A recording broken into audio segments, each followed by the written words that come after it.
A man opens an enchanted book of knowledge, overwhelmed by its content, unable to believe what was in my hands. The giant building-sized monster, known as the Death Trent, is destroying everything in its path.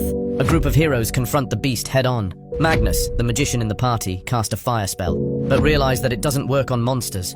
He immediately told warrior Eugene about this problem. Eugene heard the complaints and felt upset.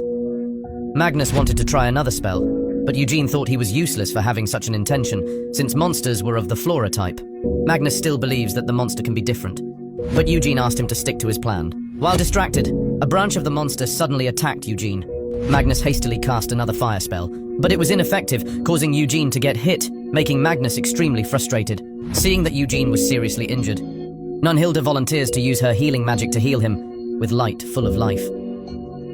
The warrior Eugene quickly recovered completely, and imperiously, he commented that Hilda was more trustworthy than Magnus.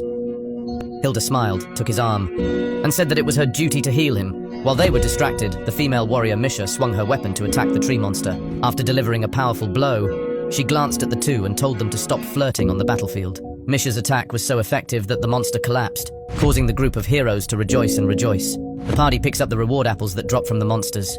When Magnus looked at the apple in his hand, he mused about why his fire magic had no effect on the beast.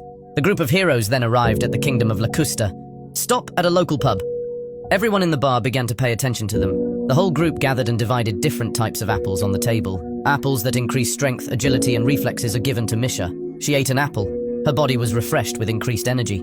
Her face was filled with joy, making Magnus want to try one too. The group continued to divide the apples so that members could receive the right type of power-up. Although Magnus wanted the apples to enhance his magic, he had no problem with Hilda eating most of them. However, when he saw that there was only one last magic booster left, Magnus believes it is his. To his surprise, Eugene was the one who took it. Magnus immediately objected, asks what is the use of enhancing Eugene's magical energy.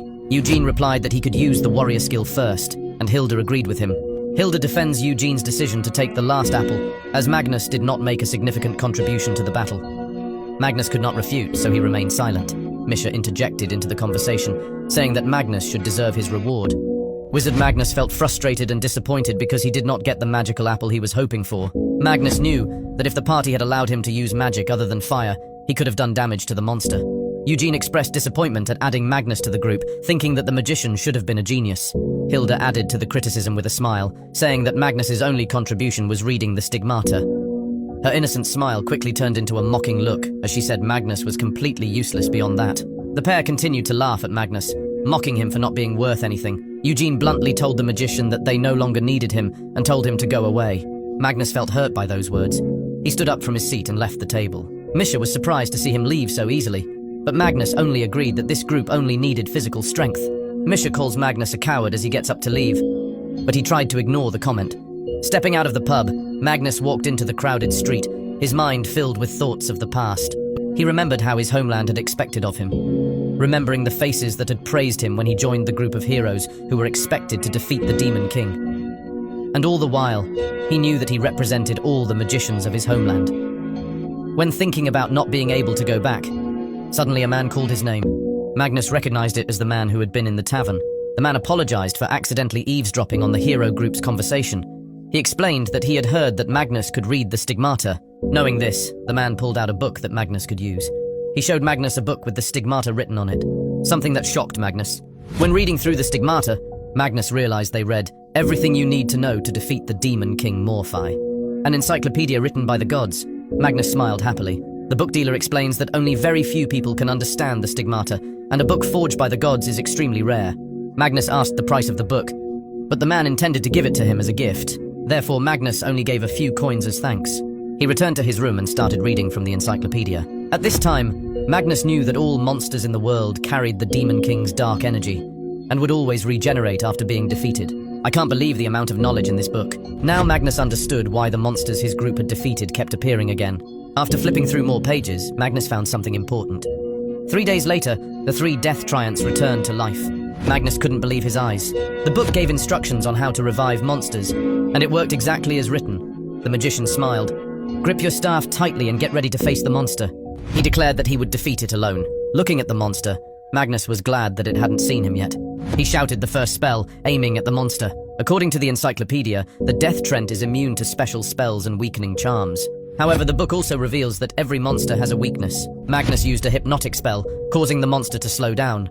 Exactly as information in the book, Magnus now knew that the Death Triant tree monster was completely immune to fire spells, so he decided to focus on a lightning magic instead. Magnus remembered Eugene's words asking him to only use fire magic, and now he smiled knowing that Eugene was wrong. However, Magnus also realized his mistake in not following his initial intuition. I imagine myself chained by bad decisions, and with the declaration that he was no longer bound by his past, Magnus freed himself from those chains.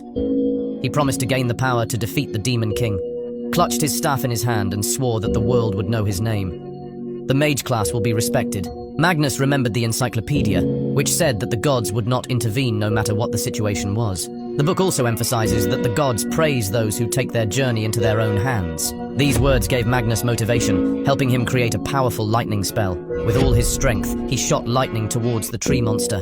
The death trent burned and fell to the ground, while a series of apples fell from the sky. With the monster's defeat, Magnus felt a surge of power from his body. Magnus feels his power has increased significantly and thinks his new book is amazing. With a smile on his face, he happily held the encyclopedia in his hand. Magnus remembered how he defeated 8 Death Triants, and now he is stronger than ever. As he ate a power-enhancing apple, he reflected that he now needed a higher-level staff.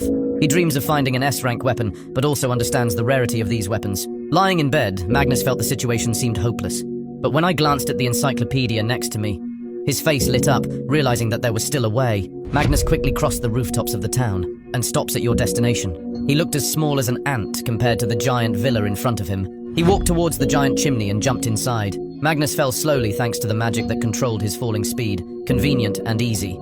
He thought about learning flight magic when he reached level 29. Upon landing, Magnus brushed the dust from his clothes and looked around. He continued walking down the hallways of the mansion, and when he reached a large door, he remembered what the book had said, that this mansion had once been the residence of the King of Staffs. When he opened the door, he found himself standing in an office, and saw the king's skeleton with his staff beside it.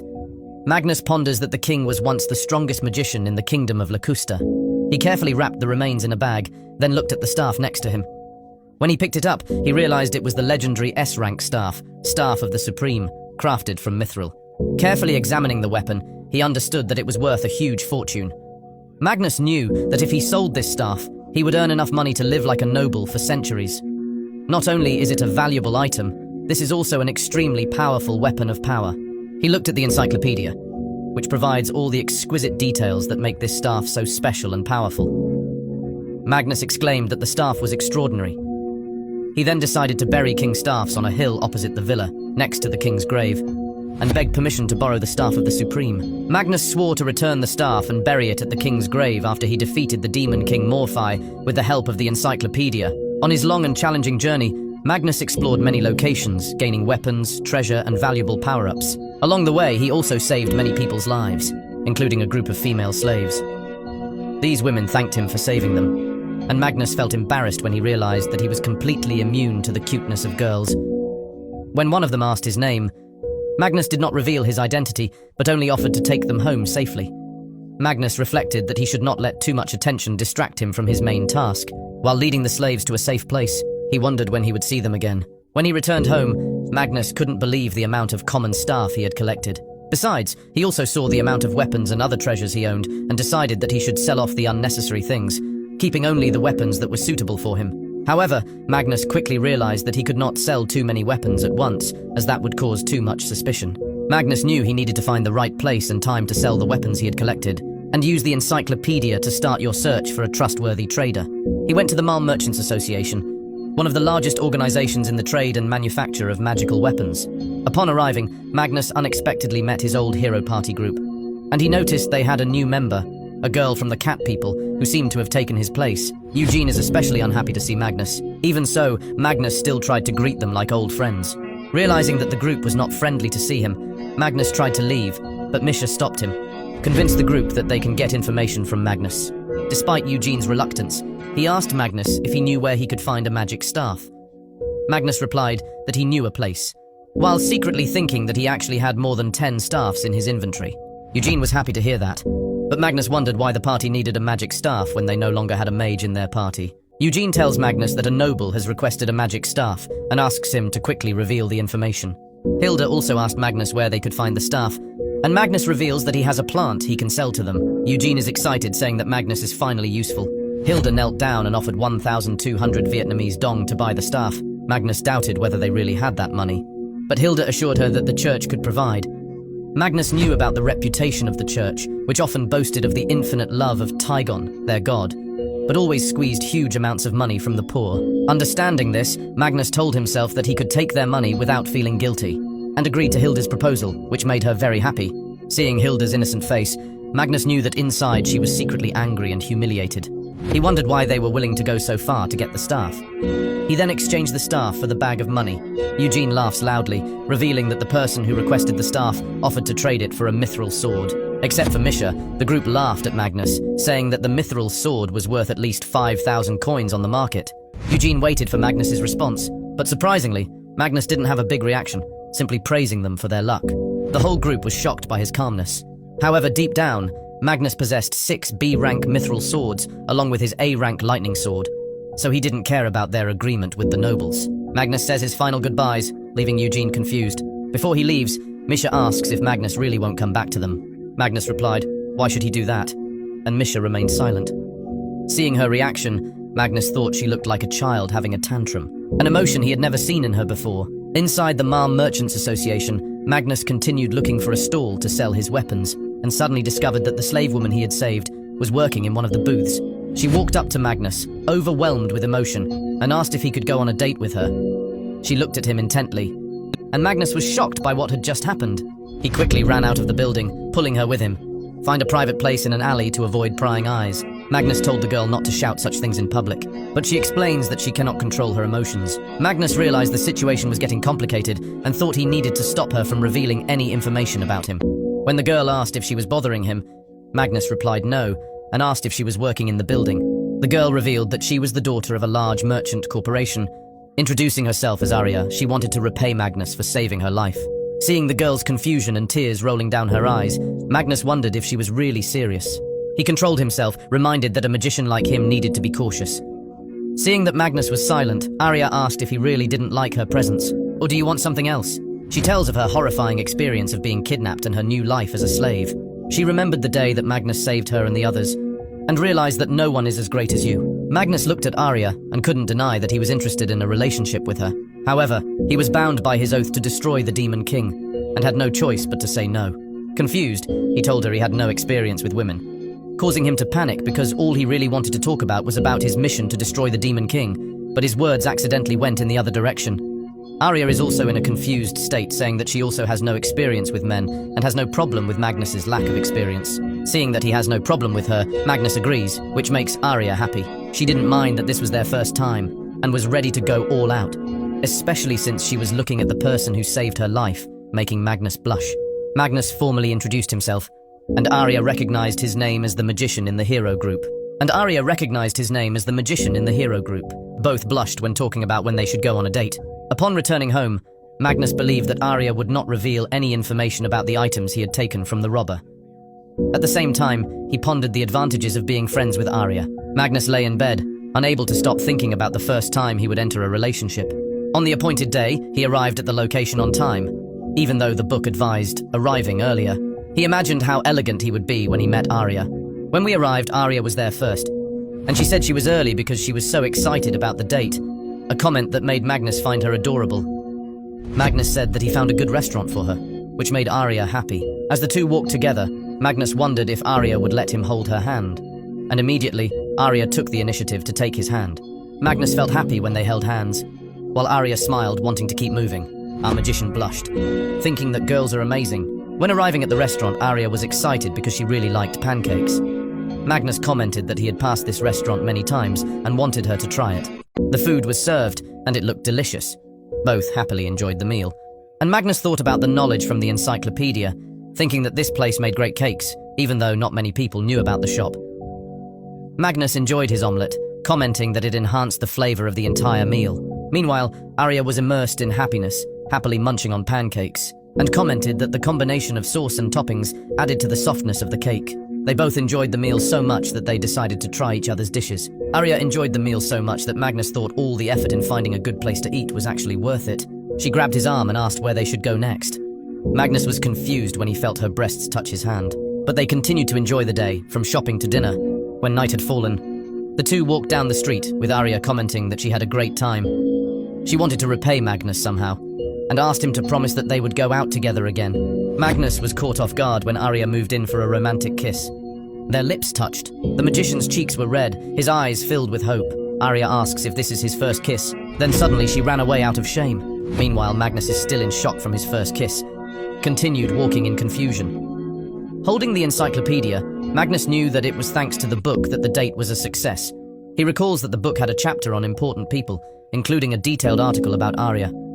Thanks to the information in it, Magnus was able to choose the best places to take her. Arya's happy smile was imprinted in his mind, and Magnus felt the book's great value even more. As he flipped through the encyclopedia, Magnus wondered what to do next. Suddenly, he was surprised to see a side quest recorded in the book, related to a girl he had saved with a group of heroes before. This girl is Mel, 14 years old, from a village Enzo, currently bedridden due to a strange illness ever since he first met her.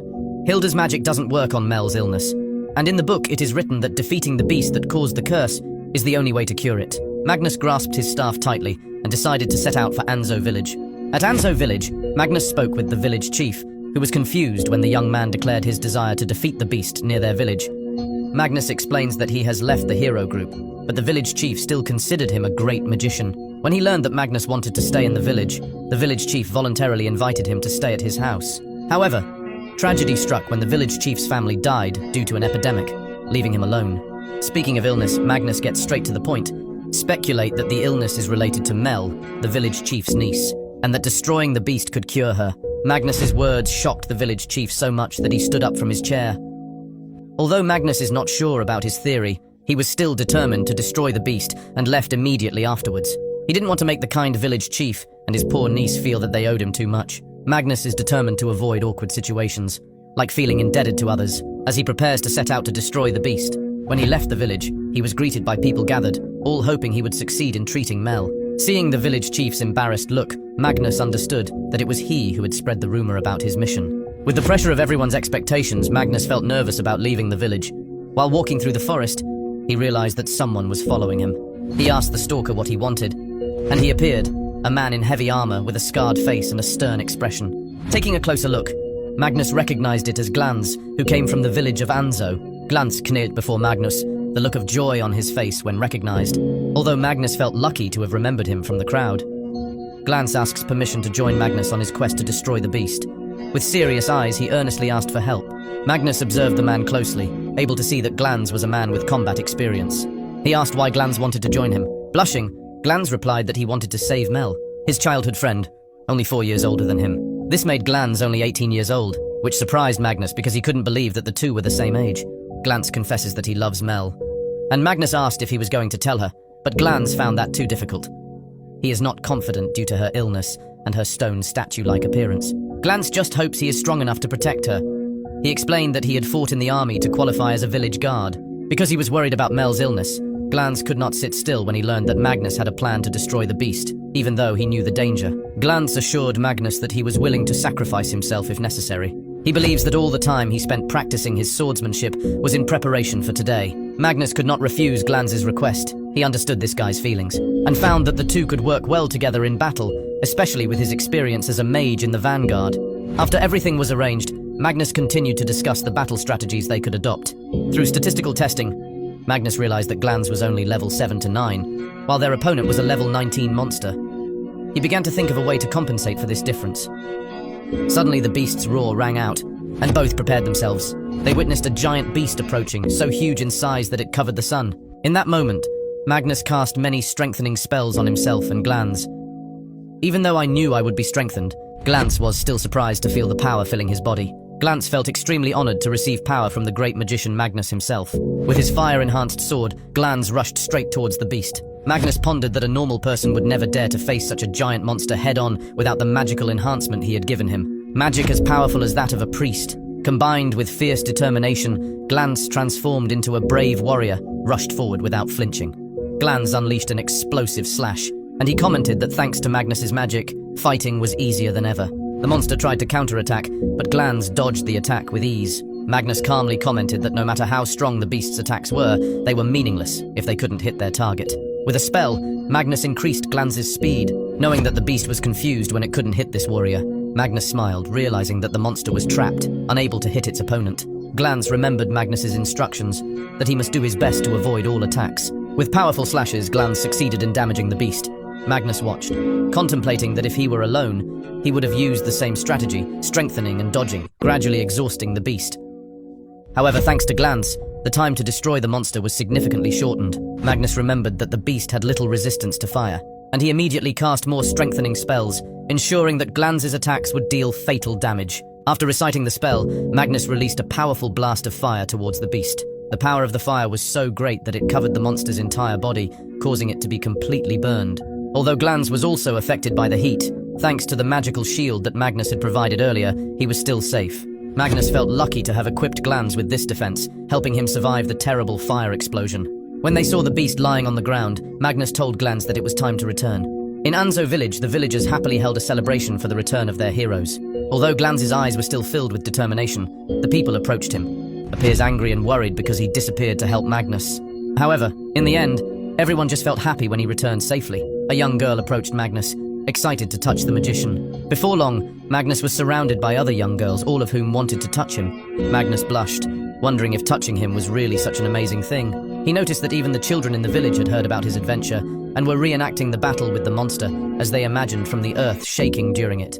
Magnus was surprised to learn that the beast's roar echoed throughout the village. Suddenly, a familiar voice rang out, calling Magnus's name. It was Mel, now healthy and standing in front of the entire village, bringing surprise and excitement to everyone.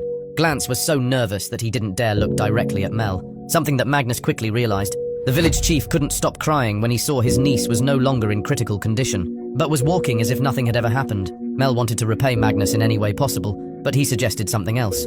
Magnus pushed a nervous Glanz towards her and encouraged Mel to thank him instead of herself.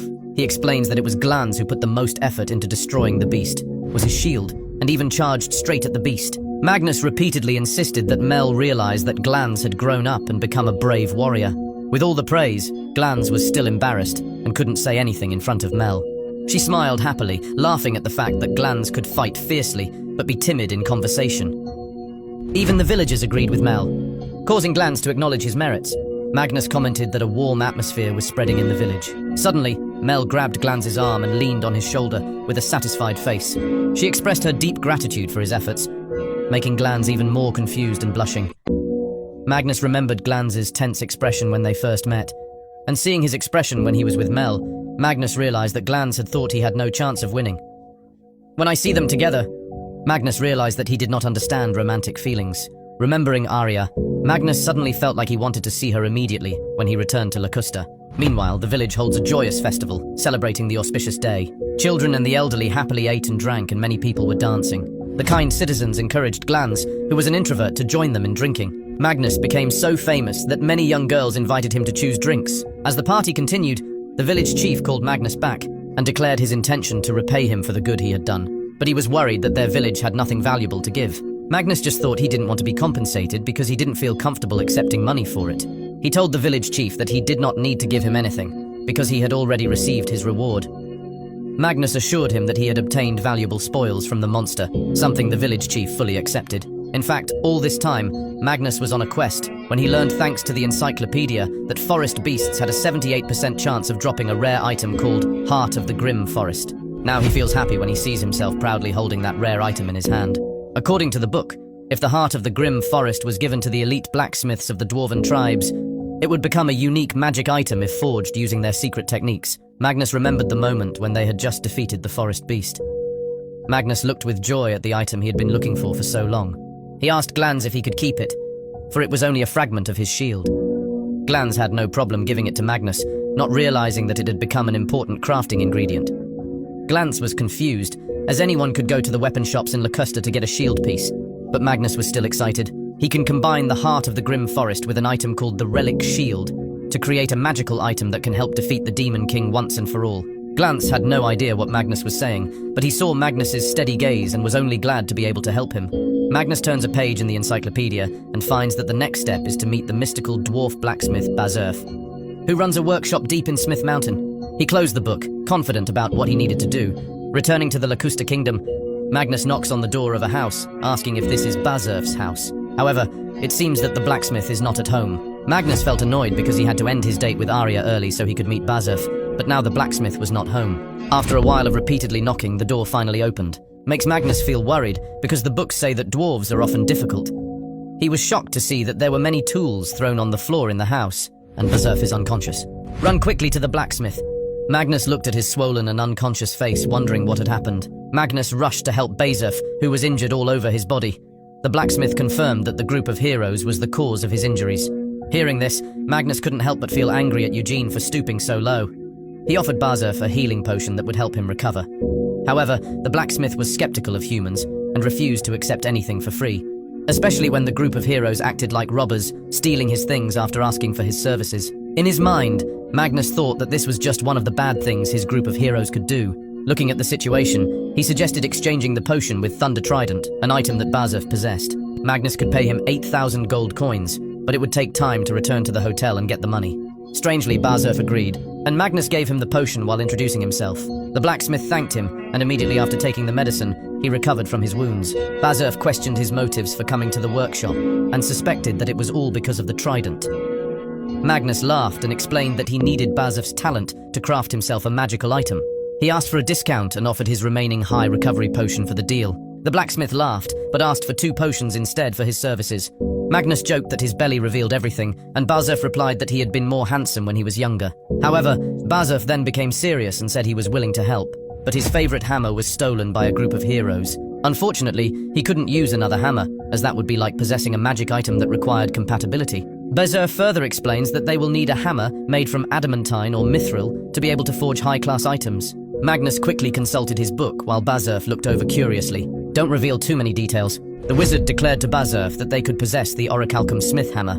Later, Magnus was riding a flying carpet with Arya, proudly reassured a trembling Bazurf that with their vehicle they could easily reach the mine in just 2 hours, whereas the normal journey would have taken a week. It turns out that Arya's father gave them a quest at the Grand Mine Megawaras to collect rare metals, where the orichalcum hammer is located. While still flying over the carpet, Bazurf expressed doubts about their trip, as the mine was filled with undead creatures. Arya countered this with faith in Magnus's abilities. While the mage was determined to get the orichalcum hammer, their group finally arrived at the Grand Mine Megawars mine gate, and Magnus commented on the spaciousness of the place. Bazurf said that this mine was once a rich source of special materials, hence its large size. Magnus suggests that they use the flying carpet to reach their destination, as the mine is quite large. This made Bazurf feel uncomfortable, but the magician reasoned that it would be difficult for Arya to walk. This made the girls squeal with joy.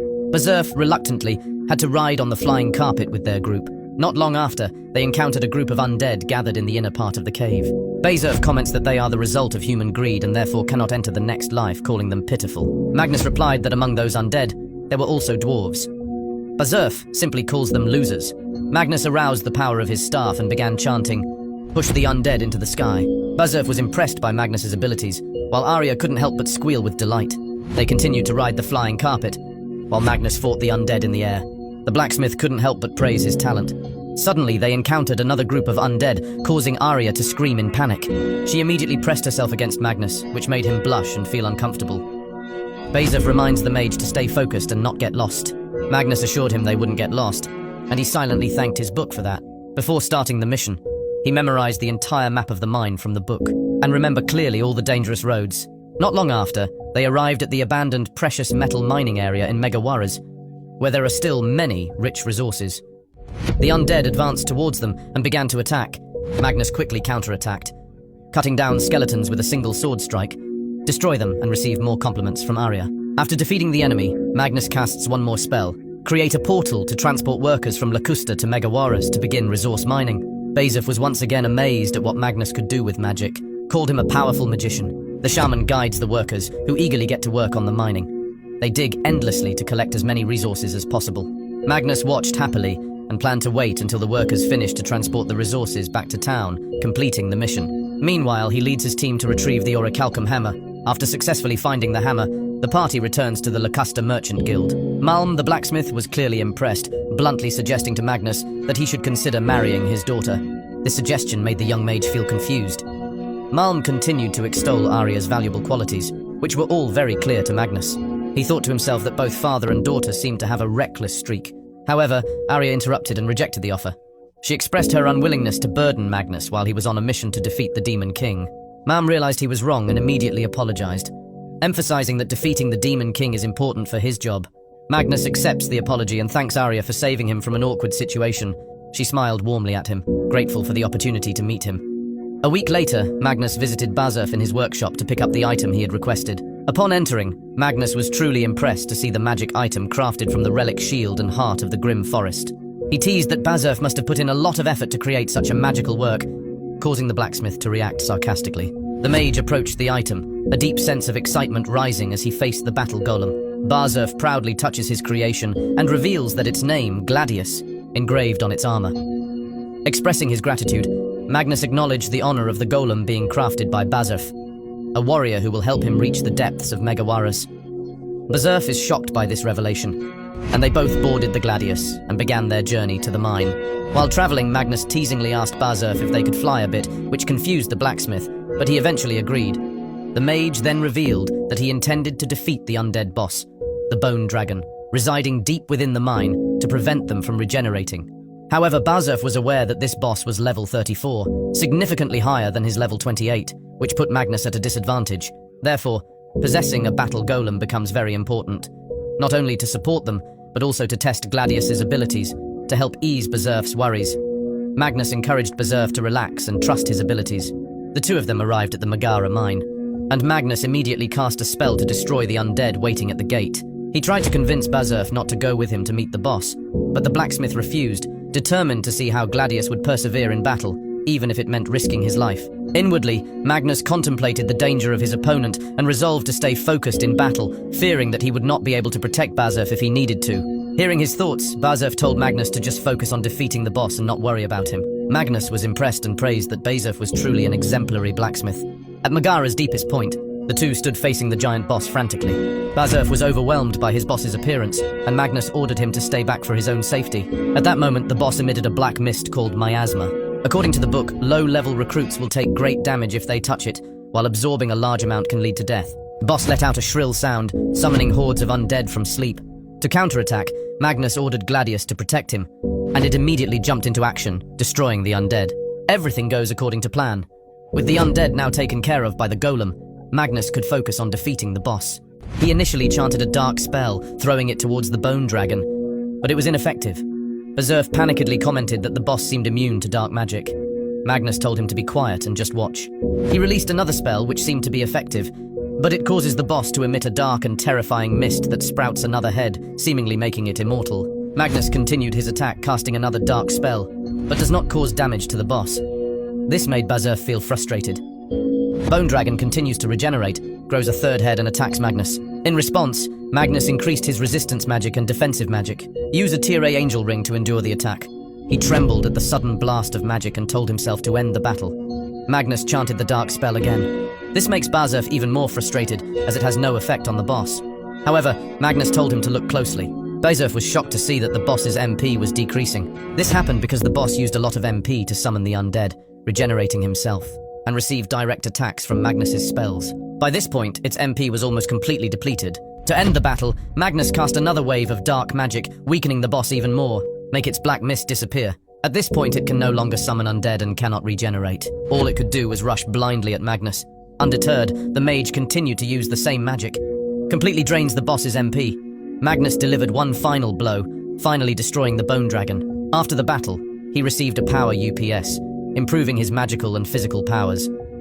Magnus leveled up after defeating the Bone Dragon, making him a level 30 mage. This victory also gives him a rare item, the S-rank Dead Dragon Scepter. Even though he won, he realized that the higher he went, the more difficult the next stages would be. After the current stage, he will face the level of Legend Masters. Magnus thought about other ways to level up faster, so he consulted his encyclopedia for instructions. The book reveals that the Bone Dragon is a newly introduced species, so it is impossible to farm them. Furthermore, killing undead soldiers is an insurmountable task, as he will need to kill 10 million of them just to level up.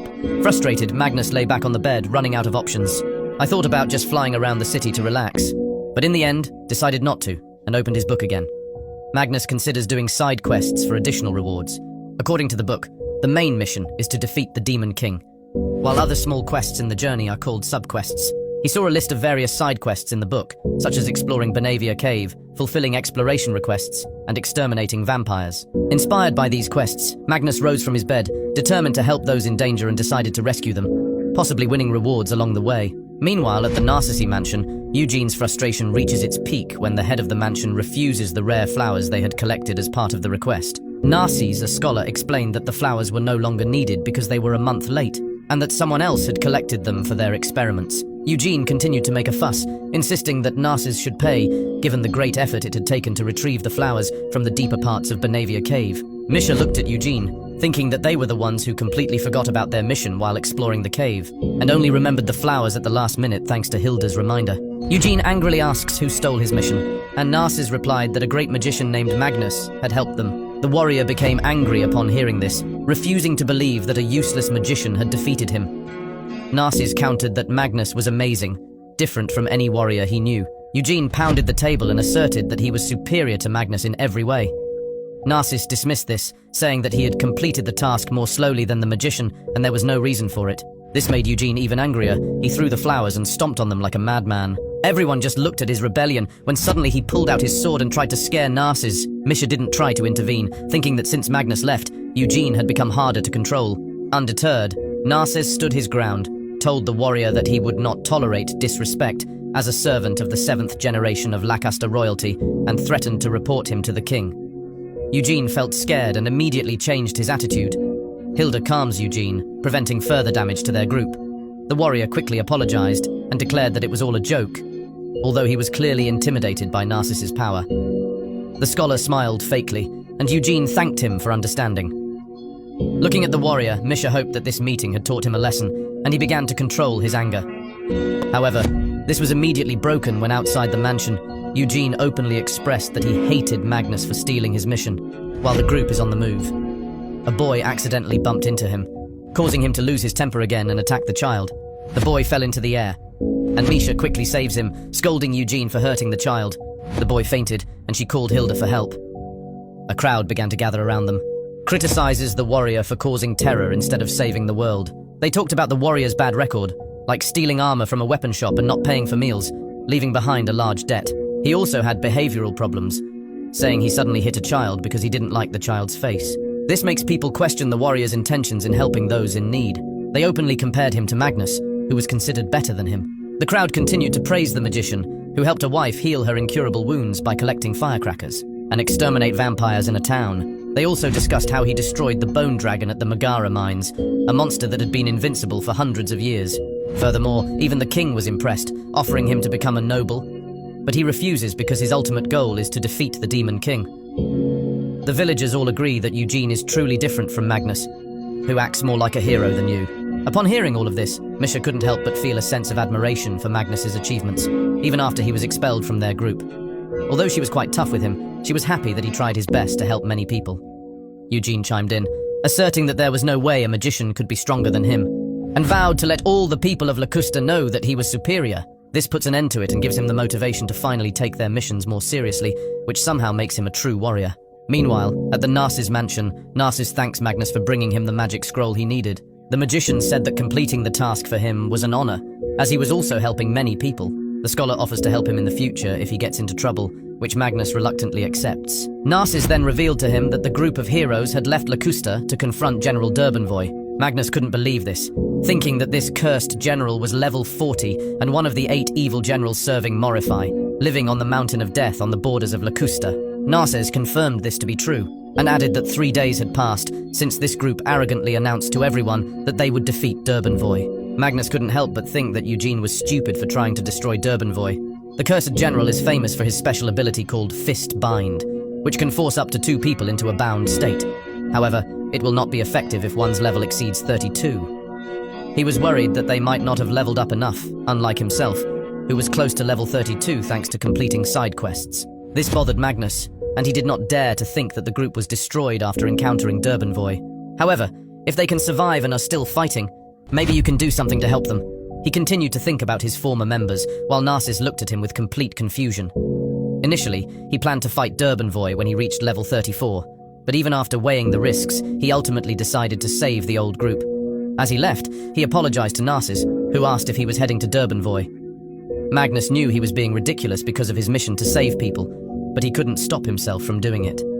The scholar felt surprised and laughed at Magnus's foolish act of generosity, promised to congratulate him after he defeated Durbanvoy, and offered to prepare a celebration party. Magnus refused the offer, citing his low tolerance for alcohol, which surprised Narcissus, who thought it was a waste of a great magician. Magnus also added that he was very determined about his mission, although this may have sounded ridiculous to Narcissus. Knowing that, Narcissus searched for a special tool that could help the magician in his quest. He then pulled out a family treasure, a flying carpet, which would quickly transport Magnus to the group of heroes. Magnus expressed his gratitude for Narcissus' help and set off with Gladius on the flying carpet, determined to catch up with his old companions and save their lives. Magnus arrived at the stronghold of Dervanvat, a castle located in the middle of a dead mountain, and walked in without hesitation. Upon entering, he immediately encountered monsters ranging from level 10 to 13. He realized that this mission would be much more difficult than defeating the Bone Dragon, so he planned to destroy all the monsters in each area before advancing. He entered the interior of the castle and discovered that the hallways had an eerily similar shape, making him feel like he was wandering through a maze. As he continues on, he encounters a series of traps, making the place even more dangerous. He consulted his book to find a way to detect traps and secret passages using his stick. Magnus tries to discover secret passages. He recited the password, "Glory to Dervanvot," immediately opens a secret corridor. He was excited to see this, because it would save time while traveling. He jokingly thought that the password sounded a bit trivial. His thoughts were suddenly interrupted when a level 26 Mithril Golem appeared, with maximum resistance to magic, making it a complete nightmare for magicians. Magnus orders Gladius to attack the Mithril Golem, but it easily intercepted his attack, nearly overwhelming Gladius. To aid Gladius in combat, Magnus provided him with power UPSs to improve his magical abilities and physical endurance. Gladius tried to attack again, but the Mithril Golem counterattacked, hitting it. Gladius retaliated with a powerful punch, surprising the Mithril Golem. Magnus then summoned an ice spell, freezing the Mithril Golem. He realized that although its resistance to magic was high, ice magic could still slow its movements. When the Mithril Golem was completely covered in ice, Gladius launched a powerful attack, breaks it down to its core. Magnus was elated with their victory, especially when it turns into mithril ore that he can collect. He enthusiastically collected the ores, thinking about the rare items he could receive if he defeated the boss. He took out his magic bag, which could hold a large amount of objects, and put the ores inside. Once the official side quest is completed, he advanced to the 5th floor of the fortress, and was surprised to see a spacious hallway. Magnus accidentally comes across a trap symbol, and encounters Eugene and the other members. He congratulated them for completing the side quest. Eugene was surprised to see him, asking why he was here. Magnus replied that he intended to defeat Durbanva. Misha says they have the same goal and starts looking for his team. The magician simply replied that he had no comrades, and fight alone with the help of the battle golem Gladius. Misha and Eugene, along with the other members, were all surprised to hear this, and their reactions were predicted in advance. Magnus started to leave to meet the boss. Suddenly, Hilda came running, knelt down and begged him to rejoin them. She reasoned that together they should defeat Durbanva, humanity's enemy, so he must fight alongside them again. Eugene was angry when he heard this, but Hilda was undeterred and continued to plead with Magnus. After a long silence, he bluntly refused her request. Surprised everyone, he told them that it was pointless to fight together, considering their past. He started to walk away, but Eugene, angry inside, called him back. Magnus stopped right above the trap symbol, and Eugene taunts him, saying he doesn't even know what he's stepping on. The warrior said that this symbol appeared everywhere on the 5th floor. Magnus pretended not to know, while Eugene continued ranting about the traps and monsters they had encountered before. Eugene walked towards Magnus but suddenly pressed the trap's button, causing it to open and sending Magnus plummeting down a pit of traps. As Magnus fell to the bottom of the pit, Eugene's laughter echoed in the hallway, declaring that there was no way a magician could defeat a hero like him. Magnus fell to the bottom of the pit and became trapped. He admitted that Eugene could have surpassed him, but suddenly burst into laughter, revealed that he planned to enter the pit anyway. Before that, Gladius also pressed the button, but there was no reaction, so he was worried that he would miss an important loot. Among the broken bones, Magnus finds a crystal ball, a magical item needed to defeat Durbanvord. He summoned a spell and immediately flew to the top floor, into Durbanvord's throne room, leaving Gladius behind. Meanwhile, on the top floor, the cursed General Durbanvord welcomed the heroes and praised them for coming here with indignation. Eugene angrily replied that he did not need the general's praise. However, Durbanvord truly believes that they need it because they have survived, even though they were a group of low-level warriors.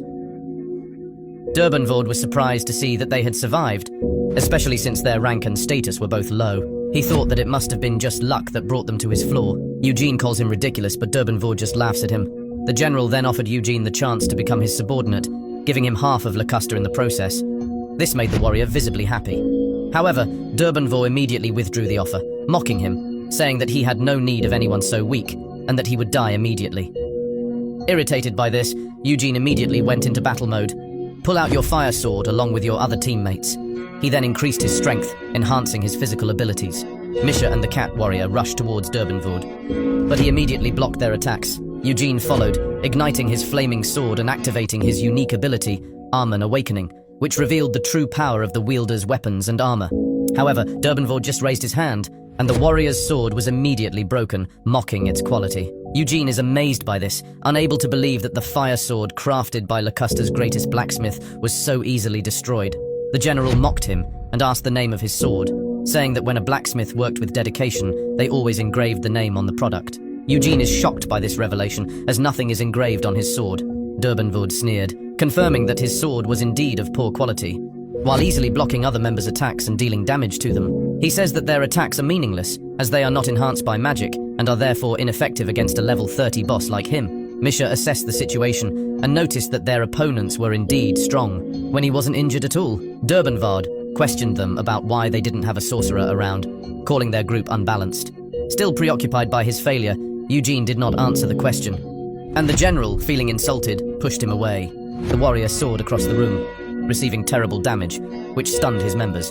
Hilda rushed to his side and offered immediate treatment, but he took her hand, said they should run away, and started dragging her out of the room.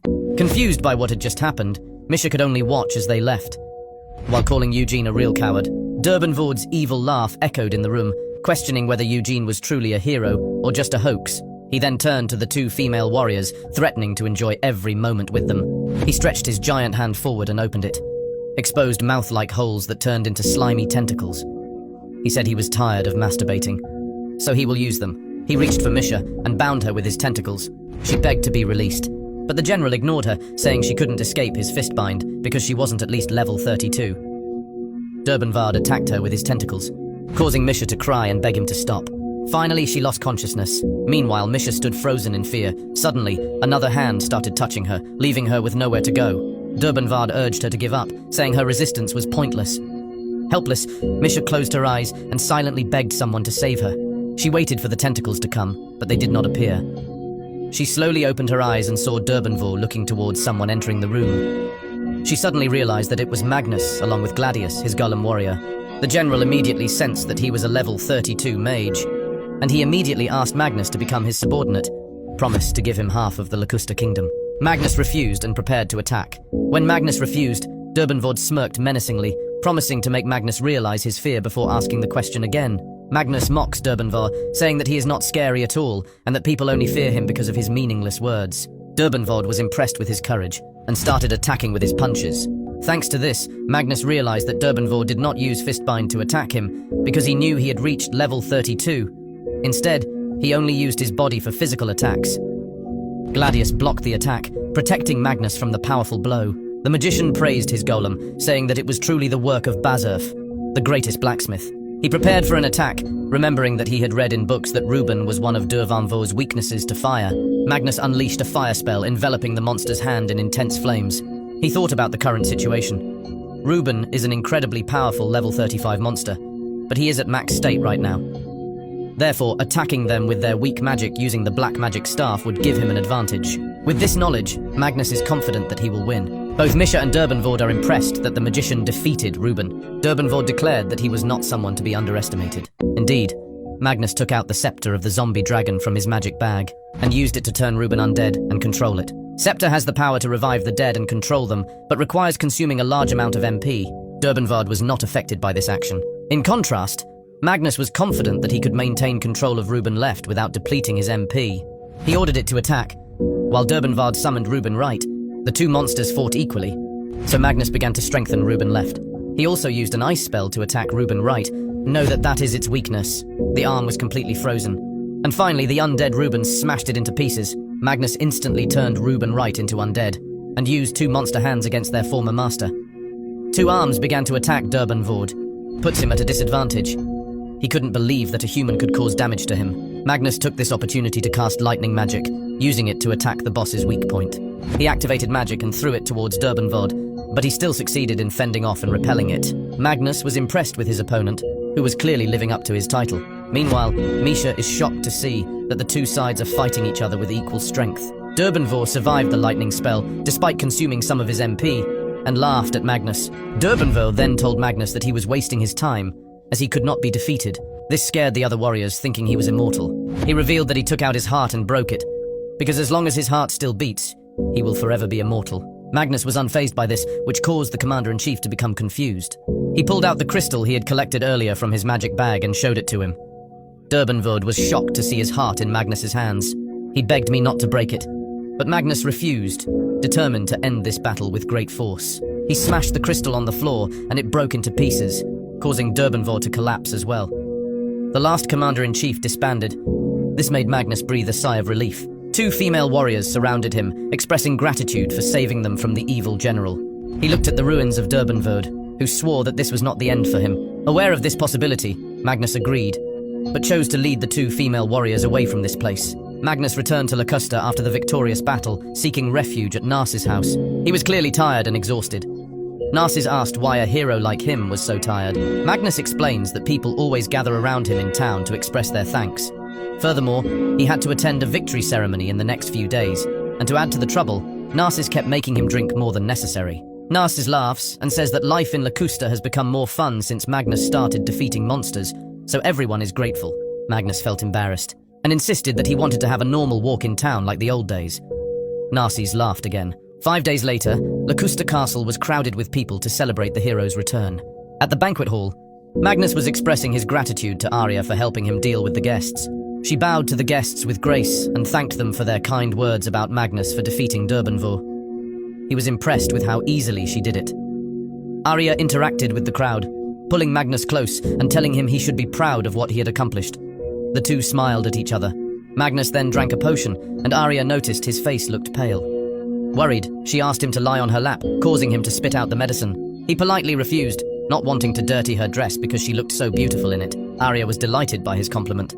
At that moment, Misha appeared and walked towards Magnus, but Arya immediately stopped her, announcing that he was not feeling well.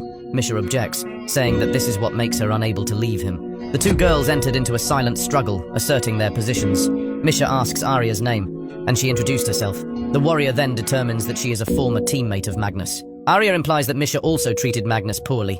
Misha expressed deep regret, but the merchant's daughter remained skeptical. She turned to Magnus and admitted that their team's survival depended on him.